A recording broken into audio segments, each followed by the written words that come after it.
ശിവാമേ, ഇന്ന് എന്ത് വചനം ഇന്ന് രാവിലെ ഇട്ടത്? ഇന്നിട്ടത് ജ്ഞാനത്തിന്റെ പുസ്തകത്തിൽ നിന്നാണ്. ജ്ഞാനം നമുക്ക് ലഭിക്കുന്നതിനുള്ള ജ്ഞാനം എന്ന് പറഞ്ഞ അറിവ്, ദൈവത്തിന്റെ അറിവ് നമുക്ക് ലഭിക്കുന്നത് ആണ് ജ്ഞാനത്തിന്റെ പുസ്തകത്തിൽ നിന്ന് വായിച്ചത്. അപ്പൊ ദൈവമുണ്ട്. ദൈവമുണ്ട്. ആ പിശാചം ഉണ്ടോ? പിശാചം ഉണ്ടാവില്ല എന്നൊന്നും എനിക്കറിയത്തില്ല. ഞാൻ കണ്ടിട്ടൊന്നുമില്ല പിശാചിനെ. എനിക്കും കണ്ടിട്ടില്ല. അപ്പ കണ്ടുണ്ടോ? ദൈവമുണ്ട്, പിശാചുമുണ്ട്. അങ്ങനെ പറയാൻ കാര്യം? ഞാൻ നേരിട്ട് കണ്ടതുകൊണ്ട്. ചുമ്മാ ഞാൻ എൻ്റെ അനുഭവം പറയുകയാണ്. എന്തോ അനുഭവം? ഞാൻ ഒരു ദിവസം വേലക്ക് ഒരു 5 മണിയായപ്പോൾ ഞാൻ ജോലിക്ക് പോകാൻ വേണ്ടി കടപ്പുറത്ത് ചെന്ന് പണിക്ക് പോയി. അല്ല, ഈ കാലത്തിലാണോ? ഈ അടുത്ത കാലത്ത്? ഒരു 30 വർഷത്തിന് ശേഷം. മുമ്പ് 30 വർഷത്തിന് മുമ്പ് ഞാൻ പണിക്ക് പോകാൻ അവിടെ ചെന്നപ്പോൾ ഞങ്ങളൊരു 6-6:30 വെള്ളം വിട്ട് പണിക്ക് പോയി.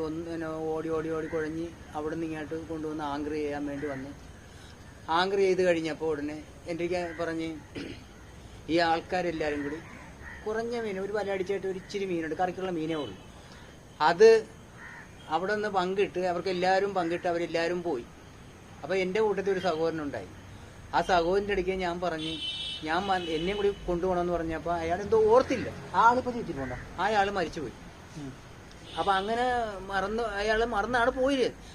ഞാൻ ഈ വള്ളം കൊണ്ട് ആങ്കർ ഇട്ട് കഴിഞ്ഞ് ആ റോപ്പൊക്കെ വലിച്ച് പടിയെ കെട്ടി അവിടെ നിന്ന് 1 കിലോമീറ്റർ നീന്തി ഞാൻ കര വന്നേച്ചും എൻ്റെ തുണി എടുത്ത് ഞാൻ തലയെ കെട്ടി വെച്ചാണ് അവിടെ നിന്ന് നീന്തി പോകുന്നത്. സമയം എത്ര മണിയായി കാണും? ഒരു 12 മണിക്ക് ശേഷമായി കാണുന്നു. രാത്രി 12 മണിയെങ്കിലും ആയി കാണും.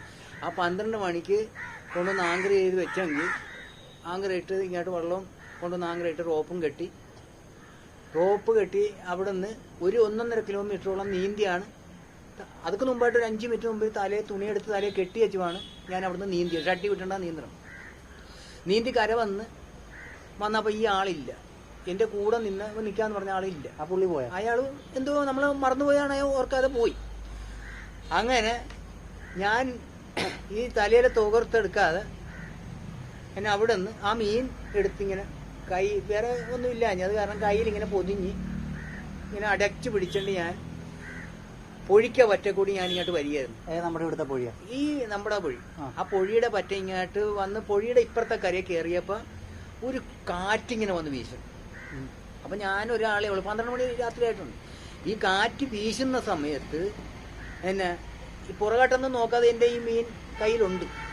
അങ്ങനെ ഞാൻ ആ ഓരോ ചോട് വെക്കണ അനുസരിച്ച് എന്നെ പുറകിൽ നിന്ന് ഇങ്ങനെ ആർപ്പ് വിളിക്കുകയും മണ്ണ് കുത്തി ഇതെല്ലാം ചെയ്യാണ്. എന്നിട്ട് ഇങ്ങനെ കുടഞ്ഞിട്ടുള്ള ചിരി. അപ്പൊ അടുത്ത് വീടൊന്നും ഇല്ലായിരുന്നു അപ്പോഴെന്ന് പറയുമ്പോൾ വലുതായിട്ട് കടപ്പുറത്ത് വീടൊന്നുമില്ല. അത് കഴിഞ്ഞ് ഞാൻ പിന്നെയും കുറച്ചങ്ങോട്ട് നടക്കുമ്പോഴെന്ന് പറയുമ്പോൾ പടിഞ്ഞാറ് വശം നിന്നിട്ട് മണ്ണിങ്ങനെ കുത്തിയാണ്. അപ്പോൾ എനിക്ക് പിശാചാണെന്ന് എനിക്കൊന്നും അറിയാൻ പാടില്ല. ഞാൻ എൻ്റെ ഈ മനസ്സിൻ്റെ ധൈര്യം കൊണ്ട് ഞാൻ പിന്നെ ഇങ്ങനെ മീൻ പിടിച്ചിട്ട് പോരുകയാണ്. ഒരു കുറച്ചങ്ങോട്ട് നടന്നു കഴിഞ്ഞപ്പോൾ എൻ്റെ കയ്യിൽ നിന്ന് മീൻ കുറച്ച് പോയി. മീൻ പോയി കഴിഞ്ഞപ്പോഴും ഇങ്ങനെ ഒതുങ്ങി മീൻ വരികയാണ്. എന്നിട്ട് ഈ ഉപ്പ് വെള്ളം ഇതെല്ലാം ഇവിടെ ഇരിക്കുന്ന കാരണം ഈ പറഞ്ഞ ഒരു സാധനത്തിന് എന്നെ തൊടാൻ പറ്റുന്നില്ല. അപ്പോൾ പിശാചായിരിക്കണം. എന്നിട്ട് ഇങ്ങനെ കുടഞ്ഞിട്ടുള്ള ചിരിയും എന്നിട്ട് ഈ മുടി കിടന്നിങ്ങനെ പറക്കുകയാണ്. ഞാനിങ്ങനെ ഒന്ന് തിരിഞ്ഞു നോക്കിയപ്പോഴില്ലേ, ഞാൻ നിന്നെ നശിപ്പിക്കും എന്നാണ് ഇവർ പറയുന്നത്, ഈ സാധനം പറയുന്നത്. അത് കഴിഞ്ഞ് ഞാൻ പിന്നെയും വീണ്ടും അപ്പോൾ ഞാൻ പറഞ്ഞു എനിക്കങ്ങനെ പേടിയായിട്ട് പിന്നെ അപ്പോൾ മനസ്സ് പേടിയായിട്ട് അങ്ങനെ തോന്നിയില്ല. ഞാൻ പിന്നെ കുറച്ചങ്ങോട്ട് നടന്നു കഴിഞ്ഞപ്പോൾ നേരെ മുമ്പിൽ നിന്നുകൊണ്ട് അങ്ങനെ അട്ടവാസിച്ച് ചിരിച്ചോണ്ട്. അപ്പോൾ ഞാൻ പിന്നെ കുറച്ച് അകലം ഇങ്ങനെ നടന്നു. അടുത്തൊന്നും വന്നില്ല. ഇവരടുക്കാൻ പറ്റുന്നില്ല. എൻ്റെ മീനും അഴുക്കുമായിട്ടിരിക്കുകയല്ലേ, ഉപ്പ് വെള്ളവും മീനുമായിട്ടിരിക്കുന്ന കാരണം പിന്നെ അടുക്കാൻ പറ്റുന്നില്ല. ഈ പ്രേതത്തിന് നമ്മൾ അടുക്കാൻ പറ്റുന്നില്ല. അല്ലെങ്കിൽ നമ്മൾ അടിച്ചു തന്നെ താഴെ വീഴും, ഉറപ്പായ കാര്യമാണ്. അപ്പോഴും പിന്നെ ഞാൻ ഓരോ ചോട് നോക്കുമ്പോൾ എൻ്റെ മാതാവിയെയും വിളിച്ചിട്ടാണ് ഞാൻ അപ്പോൾ പോകുന്നത്. പിന്നെ ഓരോ ചോട് വെക്കും, കിഴക്കട്ട് എൻ്റെ പുറകെ ഇങ്ങനെ വരിയാണ്, മണ്ണ് കുത്തണ്, തെങ്ങും തലയൊക്കെ ഇട്ടുണ്ട് കിടന്ന് കുടച്ച് ഞാൻ ഇങ്ങോട്ട് വന്ന് അപ്പോഴെന്ന് പറയുമ്പോൾ ആ പരിസരത്തൊക്കെ എന്ന് പറഞ്ഞാൽ വലുതായിട്ടുള്ള വീടൊന്നും വല്ലോടത്തും ഒരേ വീടേ ഉള്ളൂ. ഇപ്പോഴത്തെ പോലെ അവിടെ വലിയ വീടില്ല. ഇപ്പോഴാണ് ഇഷ്ടം പോലെ വീട്. കുഞ്ഞുങ്ങളായി കഴിഞ്ഞപ്പോഴും അവർ ഭാര്യയും കുടുംബമായിട്ടൊക്കെ താമസിച്ച് കഴിഞ്ഞപ്പോഴാണ് ഉടനെ അവിടെ ഇവിടെയൊക്കെ വീട് 5 സെന്റും 3 സെന്റും ഒക്കെ മേടിച്ച് താമസിക്കാൻ തുടങ്ങിയത്. അത് കഴിഞ്ഞ് ഇങ്ങോട്ട് കിഴക്കാട്ട് കയറിയപ്പോൾ അന്ന് പറയാനാണെങ്കിൽ തൈക്കാരുടെ വീട് ഒരെണ്ണമുണ്ട്. അവിടെ കച്ചവടമുള്ള ഒരു കടയാണ്. ആ 12 മണി സമയത്തൊന്നും കച്ചവടമില്ല. അങ്ങനെ അവിടെ നിന്ന് ആ വീട് മതലം കഴിഞ്ഞ് ഞാൻ കിഴക്കാട്ട് കയറി ഇങ്ങോട്ട് വരുമ്പോൾ ഇട്ടോണ്ട് അച്ചാലും ഇട്ടോണ്ട് അടിക്കുകയാണ്. എന്നിട്ടും എന്നെ പിടിക്കാൻ പറ്റുന്നില്ല, എന്നെ ഇങ്ങനെ തലോടാൻ പറ്റുന്നില്ല. അവിടെ ഒരു ചെറിയ പാലമുണ്ട്, തെങ്ങും പാലം. ആ പാലത്തെ ഞാൻ കാലെടുത്ത് വെച്ചപ്പോൾ പൊത്തോന്നും പറഞ്ഞ് വെള്ളത്തിൽ വന്ന് വീഴുക. എന്നിട്ട് വെള്ളം കിടന്ന് കലങ്ങി മറിയും. കാണാൻ പറ്റുന്നു, രാത്രിയല്ലേ?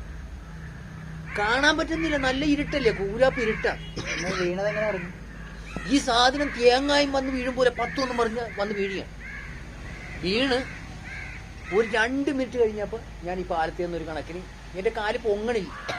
കാല് പൊങ്ങാൻ ഞാൻ എടുത്ത് കണക്കിനാണ് ഈ മീൻ ഇങ്ങനെ പിടിച്ചോണ്ട് ഞാൻ ഇപ്പുറത്തെ കരയെ വന്നു. മീന് ഇച്ചിരിയേ ഉള്ളൂ, ബാക്കിയെല്ലാം മീൻ പോയി. പിടച്ചെല്ലാം പോയത്, എല്ലാം കയ്യിൽ നിന്നെല്ലാം പോയി. എന്നിട്ട് എൻ്റെ കയ്യിൽ ഒരു 5-6 ഉണ്ട്. ഇത്ര വരുന്ന മീനാണ്, ഒരു 5-6 എൻ്റെ കയ്യിലുണ്ട്. അതും കഴിഞ്ഞ് ആ പാലവും കയറി ഇങ്ങോട്ട് വന്നപ്പോൾ അടുത്ത പാലത്തിന്റെ ഇപ്പുറത്ത് വന്നപ്പോൾ അവിടെ ഒരു കഴുത മരം. അപ്പൊ ഈ റോഡ് നേരത്തെ മണ്ണായിരുന്നു, ഇവിടെ മണ്ണാണ്. അങ്ങനെ വലുതായിട്ടുള്ള ആൾക്കാരൊന്നും ഇല്ലേ, അന്ന് 10-30 വർഷത്തിന് മുമ്പല്ലേ. ആ കഴുതയുടെ ചുവട്ടിലിങ്ങോട്ട് വന്ന് കേറിയപ്പോ കഴുത കിടന്നുകൊണ്ട് ഇങ്ങനെ പറക്കിയാണ്, ഇങ്ങനെ പറക്കിയ. അപ്പോഴും എനിക്ക് ഒരുമാതിരി ആ ധൈര്യം, ദൈവത്തിനെ വിളിച്ചിട്ട് ഞാൻ വരികയാണ്. എന്റെ ദൈവമേ എന്നെ ഒന്നും വരുത്തില്ലേ എന്നും പറഞ്ഞ് ഞാനിങ്ങനെ വരികയാണ്. വന്ന് ഈ പാലവും കയറി ഇങ്ങോട്ട് വന്ന് അപ്പൊ നമ്മുടെ ആ ചിറ്റപ്പൻ്റെയൊക്കെ വീടുണ്ട്. അന്നൊരു കൊച്ചു വീടാണ് ചിറ്റപ്പൻ്റെയൊക്കെ വീട്. ആ ചിറ്റപ്പൻ്റെയൊക്കെ വീടിന്റെ പറ്റ ഇങ്ങോട്ട് പാലത്തെ ഇങ്ങോട്ട് കാലെടുത്ത് വെച്ചപ്പോ ആ തോട്ടി പത്തൊന്നും പറഞ്ഞ് വീഴുകയാണ്. പത്തൊന്നും പറഞ്ഞ് വീണപ്പോൾ ഞാൻ ഓർത്ത്, കർത്താവേ എന്നെ അടിച്ചിടുവായി, എന്തോ പിശാച് തന്നെയാണിത്. ഞാൻ പറയാണ് പിശാച് തന്നെയാണ്. എന്നാലും ഞാൻ കർത്താവിനെ വിളിക്കുന്നതുകൊണ്ട് എനിക്ക് നല്ലൊരു ധൈര്യം തരികയാണ്. എന്നിട്ട് ഈ കൈയും കാലും ഒക്കെ ഇരുന്നുകൊണ്ട് ഇങ്ങനെ വിറക്കണം, ഈ രോമമൊക്കെ ഇങ്ങനെ എതിർത്തണ്ട് നിൽക്കുകയാണ്. ആ പാലവും കയറി അടുത്ത പാലിൽ ഇങ്ങനെ സ്റ്റെപ്പിന് കാലെടുത്ത് വെച്ചിട്ട് കാല് പൊങ്ങിക്കിട്ടുന്നില്ല. ഒരു ചുവട് വെക്കും, കാലിങ്ങനെ കിടന്ന് വിറവലാണ്. അങ്ങനെ വിറച്ച് ഈ ഒരു കണക്കിന് ഞാൻ ഈ പാലത്തിൻ്റെ നിന്നും ഇപ്പുറത്ത് ചാടി വീണപ്പോൾ എൻ്റെ അടുക്കൽ മീൻ 2 എണ്ണമായി. അവിടെ നിന്ന് ഓടിയ ഓട്ടം ഞാൻ കറങ്ങി വീട്ടിൽ വന്ന് പിടച്ചതല്ലേ വീഴുകയാണ് ചെയ്തത്. വീണിട്ട് എനിക്ക് ബോധമില്ല. പിന്നെ ആരാന്ന് വിളിച്ചത്? വീട്ടിൽ അമ്മച്ചി ഇവിടെ ഉണ്ടെങ്കിലും അമ്മച്ചി ഓർത്തത് എന്താണെന്നറിയാമോ, മീനൊന്നും ഇല്ലല്ല. അപ്പൊ അവൻ കിടന്ന് ഉറങ്ങിയാണെന്നാണ് ഓർത്തത്. ഞാനാണെങ്കിൽ വെട്ടി വേർത്ത് ഈ അടിച്ചതിൽ വീണപ്പോൾ തന്നെ എൻ്റെ ബോധം പോയി. ബോധം പോയിട്ട് നേരം വെളുത്ത് കഴിഞ്ഞാണ് ഞാൻ ആ ഷഡ്ഡിപ്പുറത്ത് മാത്രം നിന്നാണ് കിടന്നുറങ്ങി പോയിട്ട്. എനിക്കറിയാൻ പാടില്ല. നേരം വെളുത്ത് വെട്ടി വേർത്താണ് എഴുന്നേറ്റത്. എഴുന്നേറ്റ് കഴിഞ്ഞ് അപ്പൊ അമ്മച്ചി ചോദിച്ചു, ഇവിടെ നീ എന്താണ് കുളിക്കാതെ കിടന്നെന്ന് ചോദിച്ചു. അപ്പോഴാണ് ഞാൻ ഇതിനെ പറ്റിയുള്ള കാര്യങ്ങൾ പറയണം. അമ്മ, ഇന്നലെ നടന്ന ഒരു കാര്യം ഇതാണ്. എന്നെ പിശാച് തല്ലിയിടാനുള്ളതായിരുന്നു. എന്തോ ദൈവത്തിന്റെ വിളിയും നമ്മുടെ ഇവിടുത്തെ വിളിയെല്ലാം കൂടിയൊക്കെ ആയതുകൊണ്ട് എന്നെ പിശാച് തല്ലിയിട്ടില്ല. അങ്ങനെ പറഞ്ഞപ്പോ ചോദിച്ചോടാ, നിന്റെ കഴുത്തെ എന്നെ കുരിശൊന്നുമില്ല ഞാൻ ചോദിച്ചു. ഞാൻ പറഞ്ഞു എന്റെ കഴുത്തെ കുരിശൊന്നുമില്ല. അത് കഴിഞ്ഞ് എന്നെ പിറ്റേ ദിവസം അമ്മച്ചി അങ്ങനെ എന്നെ ഏതാണ്ട് വെള്ളം ഏതാണ്ടൊക്കെ തിളപ്പിച്ച് തന്ന്, കുരിച്ചിട്ടൊക്കെ ഇങ്ങനെ വെള്ളമൊക്കെ തിളപ്പിച്ച് തന്ന് കുരിശൊക്കെ ഇട്ട് കഴിഞ്ഞ് കുറെ കഴിഞ്ഞപ്പോൾ അത് മാറി.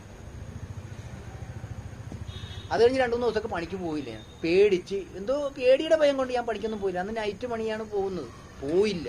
അത് കാരണം എനിക്ക് ഈ രാത്രി പണിക്ക് പോണ കാര്യം പറയുമ്പോൾ ബുദ്ധിമുട്ട് തോന്നും. അങ്ങനെയാണ് ഞാൻ അവിടെ ഈ നൈറ്റ് പണി നിർത്തിയത്. അപ്പൊ ഈ പറഞ്ഞ സാധനമൊക്കെ ഉണ്ട്, ഭൂമിയിലുണ്ട്. ഒരുമാതിരിപ്പെട്ടവരാണെങ്കിൽ, അത് ധൈര്യം കുറഞ്ഞവരുമാണെങ്കിൽ അപ്പൊ അവിടെ അടിച്ചു തല്ലി വീഴും. അവൻ അവിടെ അടിച്ചു തല്ലി വീണാലില്ലേ അവൻ പോയത് തന്നെ. അവന്റെ ബോഡിയായി പിന്നെ പിറ്റേ ദിവസം എടുക്കത്തു. അതാണ് ഇത് നടന്ന എന്റെ അവസ്ഥയാണ് ഞാൻ പറഞ്ഞത്.